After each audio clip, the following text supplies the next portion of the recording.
Hey Kinam, chaque fois wap kote voix, connaissez en l'aide tout l'ouvri pour.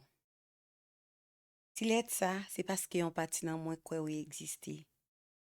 Mwen pa kwe ou pa fe, mais mwen kwe ou se yon moun ki disposi grandi chaque jour, qui disposi reme, et puis responsable sentimen li. Dans chaque épisode, mwen pral yo sa soukem. Bienvenue Kinam. Hey Kinam, aujourd'hui je souhaite te parler de l'amour tel que Dieu le révèle. Un amour sûr, enraciné, durable, qui éclaire, oriente et structure les relations. En 1 Jean 4, verset 8, il est écrit, Dieu est amour. Cette parole, cette vérité me rappelle que l'amour véritable trouve en lui sa source et sa mesure. Il ne s'agit pas simplement de sentiments. Il est une nature, une constance. L'amour est l'essence même de Dieu. Dans Jérémie 31, verset 3, Dieu nous dit, Je t'aime d'un amour éternel. Donc, son amour est stable et durable. Il traverse le temps sans s'altérer. Il demeure fidèle à travers les saisons de la vie, dans nos forces comme dans nos vulnérabilités, au-delà de nos élans comme de nos limites. Romains 5,8 ajoute, Dieu prouve son amour envers nous en ce que, lorsque nous étions encore pécheurs, Christ est mort pour nous. Cet amour prend l'initiative. Il ne dépend pas du mérite, il choisit d'aimer. Comme le rappelle 1 Jean 4,10, c'est lui qui nous a aimés le premier. Ainsi, le véritable amour commence par le don de soi. Il repose sur l'engagement. Le psaume 136 répète, Sa miséricorde dure à toujours. Cette répétition affirme une vérité simple, une certitude. La fidélité de Dieu ne varie pas. Éphésiens 2, les versets 4 et 5 nous parlent d'un Dieu riche en miséricorde à cause du grand amour dont il nous a aimés.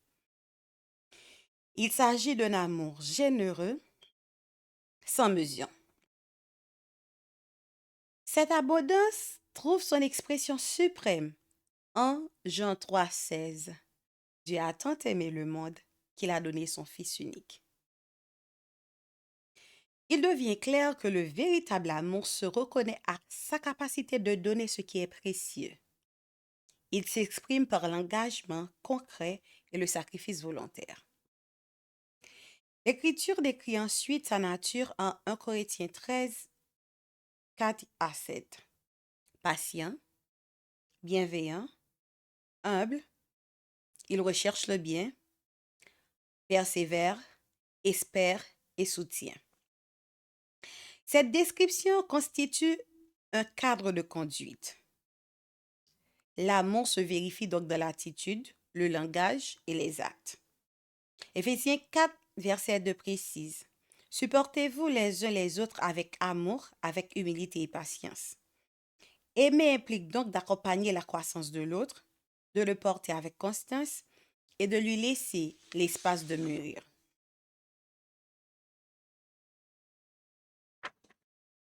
Colossiens 3, verset 14 nous rappelle, Revêtez-vous de l'amour, qui est le lien de la perfection. L'amour est la cohésion des relations. À partir de ce fondement, l'Écriture applique ce modèle au mariage. Éphésiens 5, verset 25 déclare, Marie, aimez vos femmes comme Christ a aimé l'Église et s'est livré lui-même pour elle. Dans ce cas, l'amour du mari se mesure à celui du Christ. Comment Christ aime-t-il? Il protège avec douceur. Il guide avec dignité.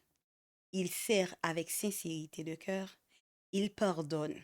Il demeure présent dans l'épreuve. Et à Colossiens 3, verset 19 d'ajouter, Marie, aimez vos femmes avec bonté de cœur. 1 Pierre 3, 7 précise, Honorez votre épouse avec compréhension et respect. Le respect fait partie intégrante de l'amour. Ainsi, L'amour attendu dans cette relation est un amour protecteur, stable et digne. Un amour qui sécurise, élève et fortifie. 1 Jean 4,18 conclut: l'amour parfait bannit la crainte. Là où règne l'amour véritable, la relation devient un espace de confiance et de paix intérieure. Kinam, c'est précisément cet amour-là que je connais, que je respecte, que je chéris et que je désire construire. Un amour éclairé par Dieu, fondé sur la vérité, porté par la fidélité et exprimé par des actes. Je parle d'un amour qui protège sans enfermer, qui guide sans écraser, qui corrige sans humilier, qui soutient sans se lasser et qui demeure loyal. Cet amour, avec tout ce qu'il porte de juste, de noble et de bon, c'est lui que je veux vivre. Je ne recherche pas l'intensité de moments, mais la constance d'un choix. Un amour qui choisit la patience, qui pratique le respect, qui honore la dignité et qui cultive la paix. Aimer ainsi demande de la profondeur. Et c'est à cette hauteur que je me tiens. Alors, Kinam, le jour où tu choisiras de m'aimer, je souhaite que ce soit avec cette même intégrité. Car ce modèle, je le reçois de Dieu. Et c'est sur ce fondement que je désire, que je suis prête à édifier ce que nous deviendrons, si nos chemins se rejoignent.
Bye bye, Kinam.